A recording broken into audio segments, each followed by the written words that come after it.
اللهم صل على سيدنا محمد وعلى آل سيدنا محمد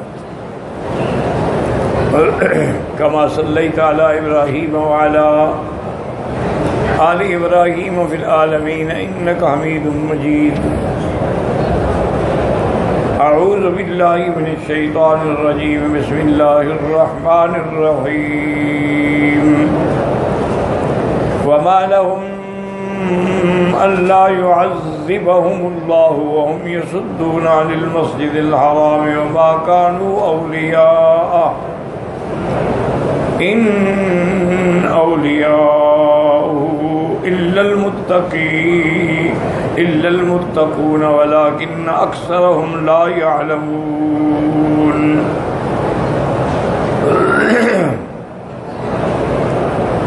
وما كان صلاتهم عند البيت إلا مكاء وتصدية فذوقوا العذاب بما كنتم تكفرون. قال المؤلف المفسر رحمه الله تعالى أدام النفع بعلومه وعلومكم في الدارين إلى أن قال واختاره ابن جرير هؤلاء ما كان بين أظهرهم من المستضعفين من المؤمنين المستغفرين لوقع بهم الباس الذي لا يرد ولكن دفع عنهم بسبب أولئك. اب مفسر رحمۃ اللہ علیہ فرماتے ہیں کہ چونکہ مکے کے اندر کمزور لوگ بھی تھے جو چھپے ہوئے تھے، ایمان والے تھے، ایمان ظاہر نہیں کر سکتے تھے، مستضعفین تھے لیکن نمازیں پڑھتے تھے، اللہ کے آگے استغفار کرتے تھے، ان کی وجہ سے اللہ تبارک و تعالی نے ان پر بھی عذاب نہیں کیا، ورنہ ایسا عذاب جو کسی مشرک کافر ظالم سے نہیں رکتا، لیکن ان کی وجہ سے اللہ تبارک و تعالی نے عذاب مؤخر کر دیا. كما قال تعالى في يوم الحديبية والذين كفروا وصدوكم عن المسجد الحرام والهدي معكوفا أن يبلغ محله. اللہ نے فرمایا جو لوگ کافر تھے جنہوں نے تم کو مسجد الحرام سے روکا، حالانکہ جانور قربانی کے لیے بندھے ہوئے موجود تھے، کہ ان کو ان کے مقام یعنی حدود حرم میں پہنچایا جائے. ولولا رجال مؤمنون نساء مؤمنات لم تعلموهم ان تطيعوهم فتصيبكم منهم معرة بغير علم. اللہ نے فرمایا اگر مومن مرد اور عورتیں نہ ہوتے جن کا تمہیں پتہ بھی نہیں ہے، اور اگر جنگ ہو جاتی تو وہ بھی مارے جاتے بغیر علم کے، اور تم پر ہمیشہ کے لیے تان آ جاتا. لِيَدْخَلَ اللَّهُ فِي رَحْمَتِهِ مَن يَشَاءُ لَوْ تَزَيَّلُوا لَعَذَّبْنَا الَّذِينَ كَفَرُوا مِنْهُمْ عَذَابًا عَلِيمًا. تاکہ اللہ جس پہ چاہے رحمت فرمائے، اگر وہ مومنین الگ ہو جاتے تو پھر ان کو عذاب علیم پکڑ لیتا. قال ابن جرير حدثنا ابن حميد قال حدثنا يعقوب بن جعفر بن المغيرة عن أبي أبذا قال كان النبي صلى الله عليه وسلم بمكة فأنزل الله وما كان الله ليعذبهم وأنت فيهم قال فخرج النبي صلى الله عليه وسلم مدينة فأنزل الله. ابھی حضور مکہ مکرمہ میں تھے کہ اللہ نے قرآن کی آیت اتاری، وما كان الله ليعذبهم، اللہ تبارک و تعالی ان کو کیسے عذاب دے، وأنت فيهم، آپ ان کے اندر موجود ہیں. فخرج النبي صلى الله عليه وسلم المدینہ، جب حضور مدینے کی طرف تشریف لے گئے اب یہ آیت نازل ہوئی. دوسری آیت وَمَا كَانَ اللَّهُ مُعَذِّبَهُمْ وَهُمْ يَسْتَغْفِرُونَ قَالَ وَكَانَ أُولَٰئِكَ الْبَقِيَّةُ مِنَ الْمُسْلِمِينَ الَّذِينَ بَقَوْا فِيهَا مُسْتَضْعَفِينَ. اللہ نے فرمایا جب تک استغفار کرنے والے ہیں ان پہ میں کیسے عذاب نازل کروں.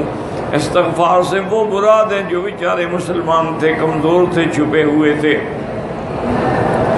فلما خرجوا، جب وہ بھی ہجرت کر گئے، اب اللہ نے یہ آیت نازل کی وما لهم الا يعذبهم الله وهم يصدون عن المسجد الحرام ما كانوا اولياءه قال فأذن الله في فتح مكة فهو العذاب الذي وعدهم. اب اللہ تبارک و تعالی نے حضور صلی اللہ علیہ وسلم کو اجازت دے دی اور آپ مکہ میں آئے اپنی طاقت اور قوت کے ساتھ، اور مکہ اللہ نے آپ کے آپ کے ہاتھوں فتح ہو گیا. تو کافروں کے لیے یہ ایک بہت بڑا عذاب تھا کہ مکہ ان کے ہاتھ سے نکل گیا. بدر میں سردار مارے گئے, گرفتار ہو گئے, اب مکہ بھی گیا ہاتھ سے. وروان ابن عباس وابی مالک والزهر ورواتنا وهذا وقد قيل ان هذه الآية ناسخة لقوله تبارك وتعالى وما كان الله معذبهم وهم يستغفرون ألا أن يكون المراد صدور الاستغفار منهم أنفسهم. بعض علماء فرماتے ہیں کہ یہ آیت مبارک جو ہے پہلی آیت کے لیے ناسخ ہے, یعنی پہلا حکم منسوخ ہو گیا. ہاں ہو سکتا ہے کہ مراد یہ ہو کہ استغفار ان سے نکلے اگر وہ خود استغفار کریں دل سے.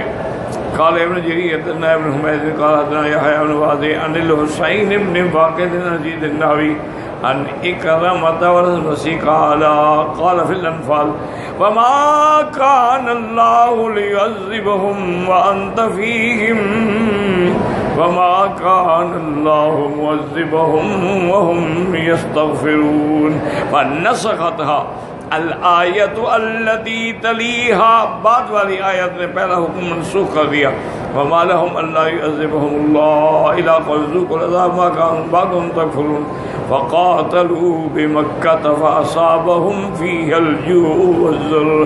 اب جہاد کا حکم مل گیا مکے میں, اللہ کے پیغمبر آئے, قتال ہوا, کفار کی شکست ہوئی اور مکہ مسلمانوں کے ہاتھ میں ہمیشہ کے لیے الحمدللہ فتح ہو گیا.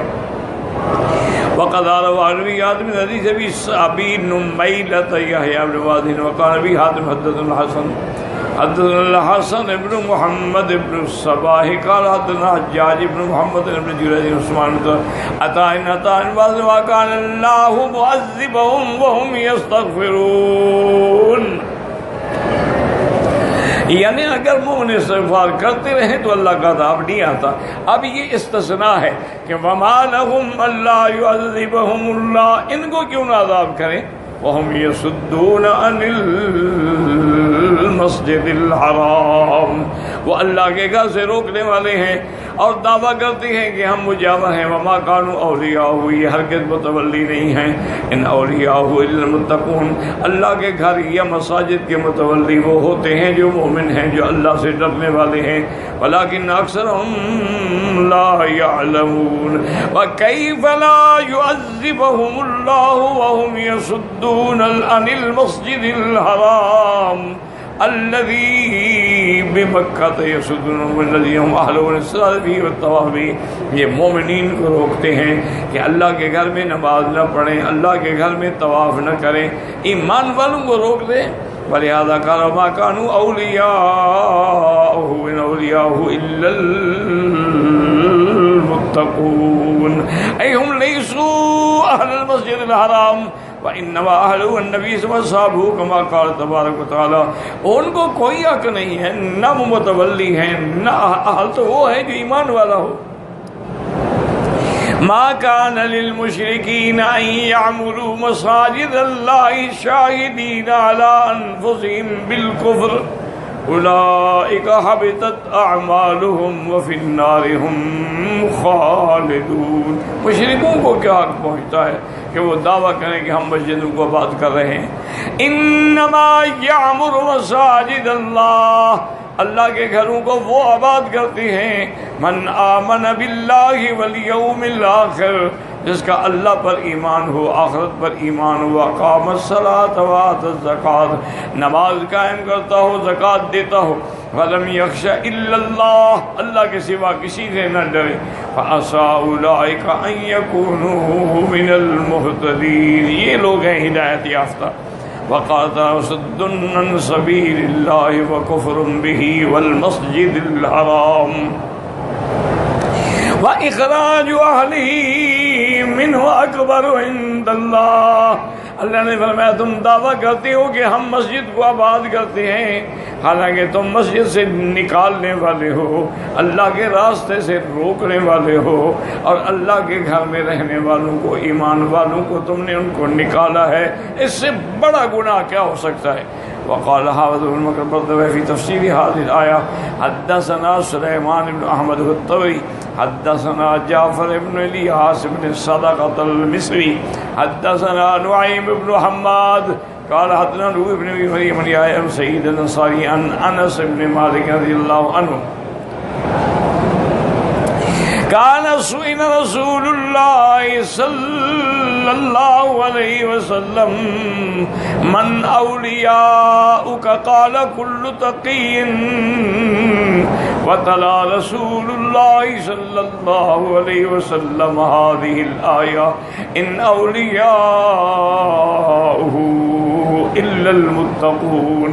حضور سے پوچھا گیا کہ حضور تو آپ کا دوست کون ہے؟ فرمایا ہر نیک پرہیزگار اللہ سے ڈرنے والا میرا دوست، کیونکہ اللہ نے قرآن میں فرمایا ہے کہ دوست وہی ہوتے ہیں جو اللہ سے ڈرنے والے ہیں.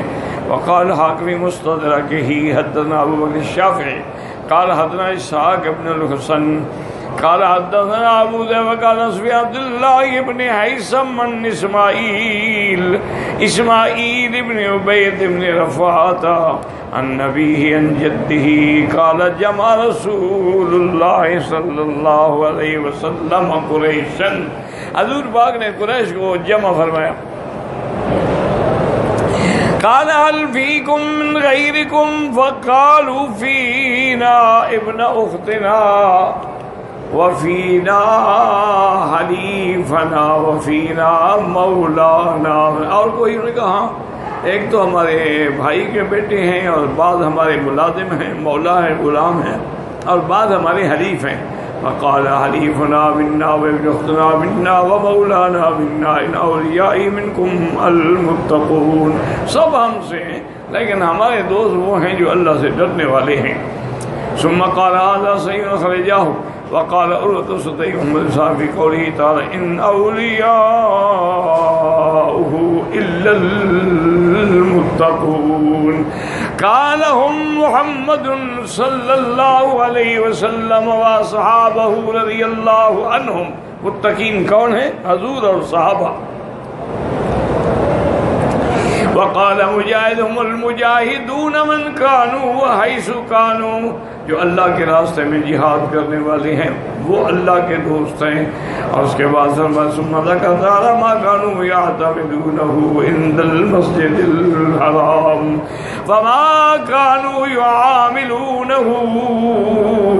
اللہ نے فرمایا مشرکین جو کوئی مسجد الحرام میں کرتے ہیں یہ مسلمان یا ایمان والا یا ڈرنے والے کا شیوا ہے کہ وما كان صلاتهم عند البيت الا مكاء وتصديا.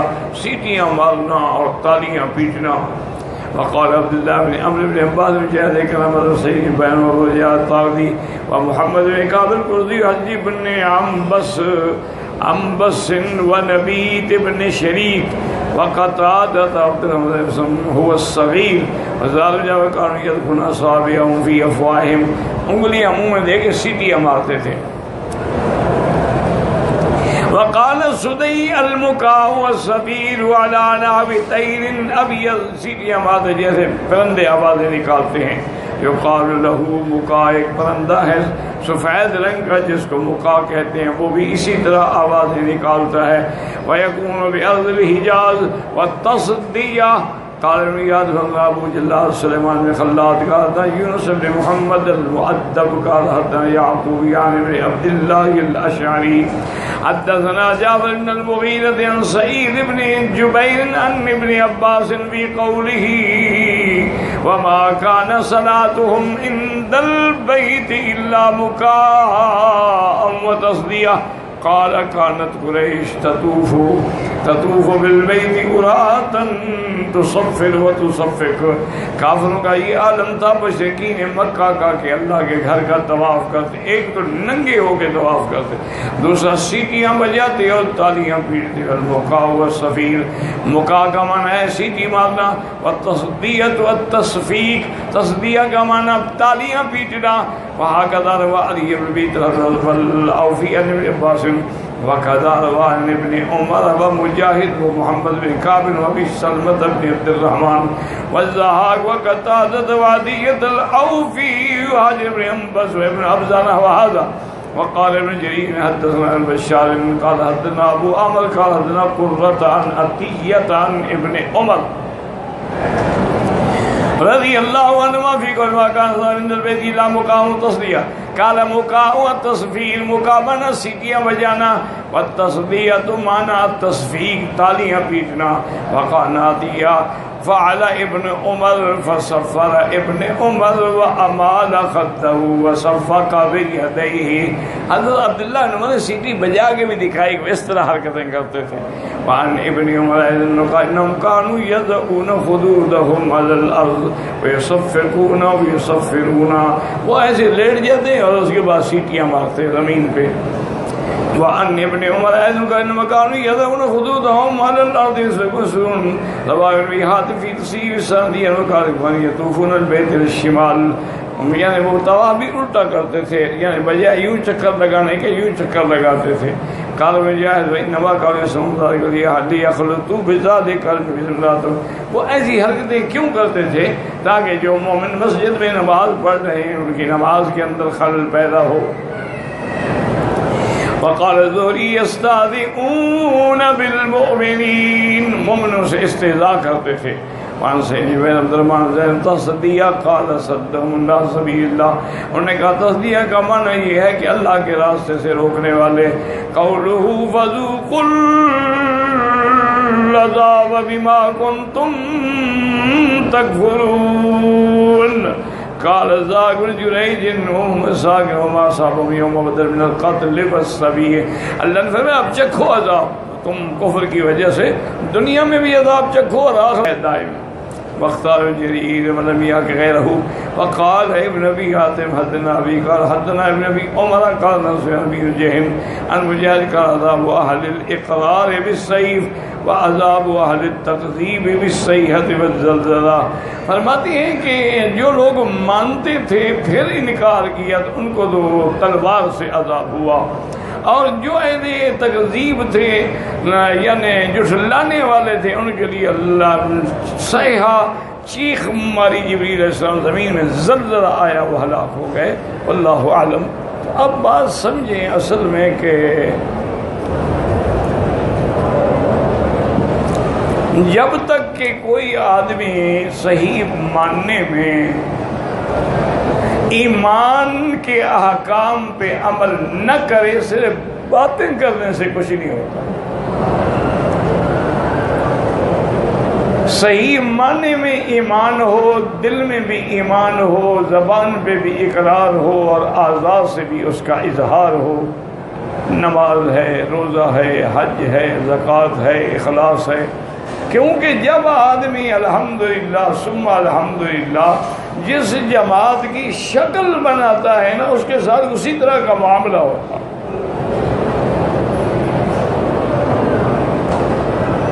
اور حدیث پاک میں بھی ہے کہ من تشبہ بقوم فہو منہم جو کسی قوم کی شکل صورت اختیار کرے وہ انہی میں سے. بعض اوقات صرف شکل بنانے سے بھی اللہ راضی ہو جاتا. بعض علماء نے سابقہ کتابوں سے واقعہ لکھا ہے کہ سیدنا موسیٰ علیہ السلام کے مقابلے پر جب جادوگر آئے تو موسیٰ علیہ السلام کو دیکھ چکے تھے نا کہ موسیٰ علیہ السلام نے کیسے جبہ پہنا ہوا ہے کیسے عصا ہاتھ میں ہے. تو انہوں نے بھی اپنے ساتھیوں سے کہا کہ بھئی ہم سب بھی موسیٰ علیہ السلام کے لباس اسی طرح عصا اسی طرح شکل بنا کے مقابلہ کریں. تو وہ وہی لباس پہن کے آئے جو موسیٰ علیہ السلام نے پہنا ہوا تھا. تو بعض علماء نے لکھا ہے انہوں نے چونکہ پیغمبر کا لباس اختیار کیا شکل اختیار کی اللہ نے رحم کر دیا اور مومن بن گیا مسلمان. اسی طرح یاد رکھیں کہ ایک فرعون کے قوم میں اس کی فوج میں ایک بڑا ہی نعوذ باللہ ایسا عجیب آدمی تھا جیسے بھانڈ ہوتے ہیں نا ہمارے ملک میں نقلیں کرتے ہیں لوگوں نے وہ بھی ایسا بھانڈ قسم کا آدمی تھا. اور وہ حضرت موسیٰ علیہ السلام کی نقل کرتا تھا. موسیٰ علیہ السلام تقریر فرماتے وہ نقل کرتا تھا. اب اب جب فرعون اور اس کی پورا لشکر غرق ہو گیا تو وہ جو مسخرہ تھا نا وہ بچ گیا.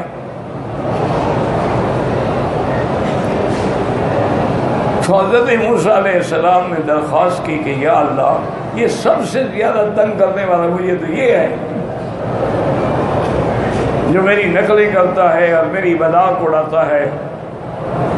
اس کو تو آپ نے بچا لیا. فرمایا اگر اس نے میرے پیغمبر کی شکل بنائی ہوئی ہے تو میں کیسے عذاب. کیوں جب آدمی کسی محبوب کی شکل بناتا ہے تو وہ بھی محبوب ہو جاتا. تو اس لیے ہمیشہ انسان کو اللہ والوں کی صحبت اختیار کرنی چاہیے. جب تک وہ نہیں کریں گے کامیابی نہیں ہو. اور اسی طرح میرے جو بزرگ علماء ہیں، خطیب ہیں، واعظ ہیں، مدرس ہیں، ان کو بھی چاہیے کہ کسی اللہ والے کی صحبت میں بیٹھ کے اپنی اصلاح بھی کریں.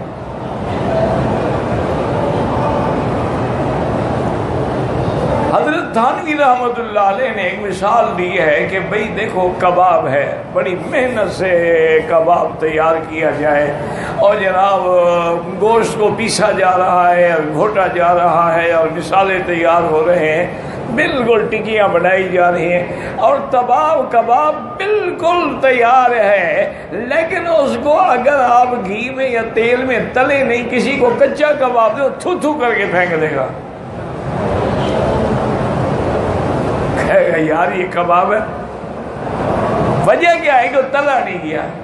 اسی طرح انہوں نے فرمایا کہ جو مولوی اپنے آپ کو تلواتے نہیں ہیں نا، کسی بزرگ کی خدمت میں بیٹھ کے رگڑ نہیں کھاتے ہیں، ان کی باتوں کو بھی اسی طرح لوگ سن کے پھینک دیتے، پھر اثر نہیں ہوتا. تاثیر تب پیدا ہوتی ہے کہ جب آدمی مار کھائے. حضرت خواجہ مجذوب رحمۃ اللہ علیہ، مجذوب کے نام سے میں مشہور ہو گیا، ان کا نام مجذوب الحسن تھا. وہ ڈپٹی کلیکٹر تھے، بڑے عہدے کا آدمی تھا. اللہ نے ہدایت کر دی، حضرت تھانوی کی بیعت ہو گئے. ایک دن کوئی بات ہوئی تو حضرت تھانوی نے ٹھیک ٹھاک ان کو رگڑا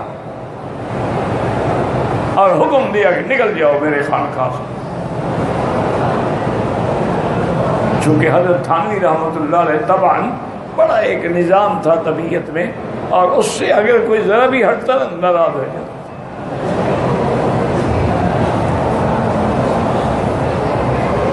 تو اتنا ڈانٹا کہا کہ نکل جاؤ میری خانقاہ سے. تو ایک عجیب واقعہ لکھا ہے کہ ایک آدمی آیا حضرت تھانوی کی خدمت میں، تو صبح کو پہنچا.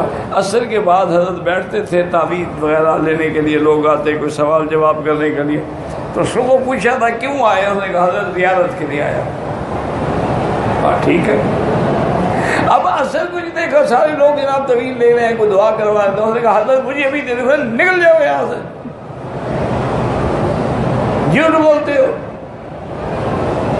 تم نے کہا زیارت کے لیے آیا ہوں اور کسی کو دیکھا تو تم بھی شروع ہو گئے. وہ بیچارہ نکل گیا، کیا کریں. اور نے کہا چلو بھائی یہ تھانہ بھون تو دیکھ لیا، دیوبند سنا ہے اس کو بھی دیکھ لیں، آئے تو ہیں. وہاں حضرت مدنی رحمت اللہ علیہ کا دور تھا، شیخ الحدیث بھی آپ تھے، اور یعنی پورے اس مدرسے میں آپ کی شخصیت تھی، آپ کا مقام تھا. وہ آیا، اتفاق کی بات ہے کہ حضرت مدنی ہی کھڑے تھے. وہ آگے ملا، السلام علیکم. وعلیکم السلام، کیسے ہے بھائی؟ نے کہا حضرت بس میں نے حضرت مدنی کی زیارت کرنی ہے. تو حضرت ساتھ لے آئے، اسے آ کے مہمان خانے میں بٹھایا اور فرمایا میرے بھائی تم سفر سے آئے ہو، تمہارے کپڑے بڑے میلے ہو گئے، یہ میری چادر پہن لو تاکہ کپڑے میں تمہیں دھلوا دوں. اور چادر باندھ کے بیٹھ گیا، قمیض کپڑے دے دیے. حضرت نے خود دھوئے یا دھلوائے بہرحال. اب جناب وہ نمازیں بھی پڑھتا رہا اور وہ انتظار میں کہ بھائی حضرت مدنی کہاں ہیں. انہوں نے کہا بھائی ملاقات ہو جائے گی. اچھا صبح کی نماز کے بعد جو ہے نا تو حضرت کا ناشتہ جو ہے وہ کھلا ہوتا تھا، طالب ہو، دوست ہے، مہمان ہے، آنے والا جانے والا کوئی آ گیا تو ہوتا کیا تھا، پاپے اور چائے ہوتی تھی اور کون سے پراٹھے پکتے تھے وہاں، تو بہرحال وہ آگے وہ بھی شریک حضرت خود کھلا رہے ہیں، خود پیالی چائے کی دے رہے ہیں۔ جب فارغ ہوئے حضرت میں بھائی کیسے آئے، کل سے آئے ہوئے ہو، کوئی بات ہے؟ انہوں نے کہا حضرت میں تو کل سے حیران ہوں، آیا تو تھا میں بیعت ہونے کے لیے، پہلے میں گیا تھا حضرت تھانوی کے پاس، انہوں نے تو میری کھال اکھیڑ لی، ذرا بات کی کہا نکل جاؤ میری خانقاہ سے، یہاں آیا ہوں تو کمال کی بات ہے کہ آپ میرے کپڑے بھی دلوا رہے ہیں، کھانا بھی کھلا رہے ہیں، چائے بھی پلا رہے ہیں، یہ فرق کیوں ہے؟ فرمایا بھائی وہ ڈاکٹر ہیں، ہم کمپاؤنڈر ہیں۔ اس نے کہا کیا مطلب؟ اس نے کہا ڈاکٹر کا کام آپریشن کرنا ہوتا ہے نا، تو کمپاؤنڈر مرہم لگاتا ہے، ہم چونکہ مرہم پٹی لگا رہے ہیں تمہیں اچھے لگ رہے ہیں، اصل تو ڈاکٹر وہ ہیں جو چیر کے نکالیں گے اندر سے۔ انہوں نے کہا جی بس مجھے ڈاکٹر نہیں چاہیے، مجھے آپ ہی بیعت کر لیں۔ تو اس لیے ہمیشہ یاد رکھیں کہ جب تک اپنی اصلاح نہیں کرو گے دوسرے کی اصلاح نہیں ہو سکتی۔ اس کو عرب علماء کہتی ہیں کہ کامل للذات ہی، جو اپنی ذات میں کامل نہ ہو وہ کامل لغیر ہی کیسے ہو سکتا ہے؟ اب دیکھیں نا کہ ساری دنیا سے افضل، اکمل، اجمل میرا مدنی محمد مصطفیٰ، لیکن کتنی تربیت ہوئی کہ غاروں میں بیٹھے ہیں اکیلے، سارا دن نہ روشنی ہے، نہ کوئی دیا ہے، نہ کوئی لالٹین ہے، اکیلا اللہ کا پیغمبر پہاڑ کی چوٹی پہ غار میں بیٹھے ہیں۔ اور حدیث میں ہے حُبِّبَ إِلَيَّ الْخَلَاء، اللہ نے میرے دل میں ایک ایسی بات ڈال دی تھی کہ میں جلوت میں نہیں بیٹھ سکتا تھا، میں اپنے آپ کو الگ رکھنا چاہتا تھا۔ اصل بات کیا تھی؟ وہ تربیت ہو رہی تھی، تیار ہو رہا تھے اللہ کے نبی کہ پوری دنیا کی ہدایت کا کام لینا ہے ہم نے آپ سے۔ پھر جب حضرت جبریل آئے تو وہ بھی تربیت کا ایک انداز تھا کہ سینے سے لگایا اور بھینچ دیا، اتنا حضور پہ اثر ہوا، اتنا اثر ہوا کہ آپ کانپتے ہوئے گھر آئے۔ اور پھر جب وحی آ گئی، نبی بن گئے، بعثت ہو گئی، اب اللہ نے پھر تربیت کا حکم دیا کہ یا ایھا المزمل قم اللیل الا قلیلا نصفہ وانقص منہ قلیلا، میرا مدنی اٹھیں کھڑے ہو جائیں رات میں، تھوڑا سا آرام کریں، باقی ساری رات میرا ذکر کریں۔ اب اور تھوڑی دیر، اچھا آدھی رات آرام کریں، آدھی رات میرا ذکر کریں، اچھا 2 حصے آرام کریں، 1 حصہ میرا ذکر کریں۔ کیوں؟ ہم آپ کو تیار کریں کہ اِنَّا سَنُلْقِي عَلَيْكَ قَوْلًا ثَقِيلًا، ہم نے آپ پہ اللہ کا قرآن اتارنا ہے، وحی اتارنا ہے، کلام اللہ اتارنا ہے، اس کا بوجھ کون برداشت کرے گا؟ تو اس لیے سب سے پہلی بات یاد رکھیں، یہی وجہ ہے آج کسی کو میری بات اچھی لگے یا بری لگے کہ ہم چھوڑے سکول کالج یونیورسٹی، وہ تو الگ لوگ ہیں نا، ہمارے اپنے جو مدارس ہیں جن میں ہر سال ہزاروں کی تعداد سے لوگ ہیں جو دور حدیث کر کے فارغ ہوتے ہیں، کوئی تخصص کر کے فارغ ہوتا ہے، کوئی تخصص فی الفتویٰ ہے، کوئی تخصص فی الفقہ ہے، کوئی تخصص فی الحدیث ہے، لیکن ایک بھی امام بخاری پیدا نہیں ہوتا۔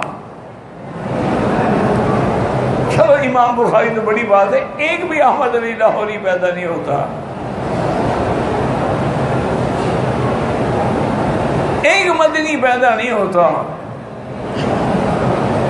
تمام قراء کو اکٹھا کر لو، ایک قاری فتح محمد پیدا نہیں ہوتا۔ کیا وجہ ہے؟ نابینے تھے حضرت قاری صاحب، نابینا تھے، معذور تھے، ویل چیئر پہ تھے، پوری دنیا میں قرآن کا تجوید کا ڈنکا بجا گئے۔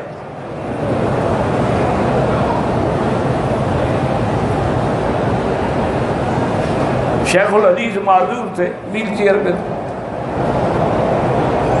حمام میں نہیں بیٹھ سکتے جب تک کوئی پکڑ کے نہ بٹھائے.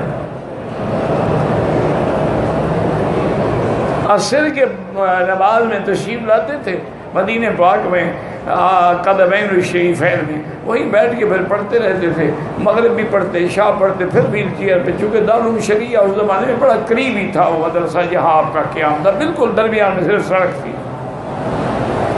اس معذوری کے زمانے میں کوئی جماعت نہیں قضا ہوئی، تکبیر اولا نہیں قضا ہوئی، اور شروحات کا کام بھی ہو رہا ہے. حدیثوں کی شرح بھی لکھی جا رہی ہے، آپ بیتی بھی لکھی جا رہی ہے، فضائل پر بھی کتابیں لکھی جا رہی ہیں، اور معذور ہے. اور ہر آنے والے مہمان کا بھی پتہ ہے. تو اس لیے جب تک خود رگڑا کھا کے اپنی اصلاح نہ ہو کسی دوسرے کی اصلاح، یہی وجہ ہے کہ آج ہزاروں بندے ہمارے فارغ ہو رہے ہیں، ہزاروں لڑکیاں مدارس بنات سے فارغ ہو رہی ہیں، لیکن کوئی ایک بھی تو رابعہ بصریہ نہیں پیدا ہوتی.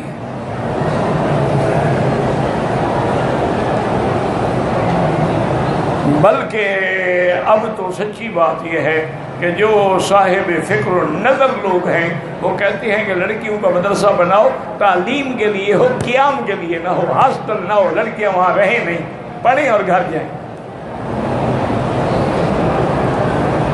بڑے بڑے حادثے ہو چکے ہیں جن کو سن کے شیطان بھی شرما جاتا ہوگا. تو پھر ہم کیا کر رہے ہیں؟ کیا وجہ کیا ہے؟ اتنا درس ہے، اتنا تقریریں ہیں، اتنا تبلیغ ہے، اتنا دعوت ہے، لیکن قوم جہاں کھڑی تھی وہیں کھڑی ہے. آج کسی بھی محلے میں یعنی جتنے ہمارے ملک ہیں، کسی بھی محلے میں چل جائیں، اس محلے کی آبادی اگر 2000 ہے نا، مسجد میں 100 آدمی بھی نہیں ہوگا.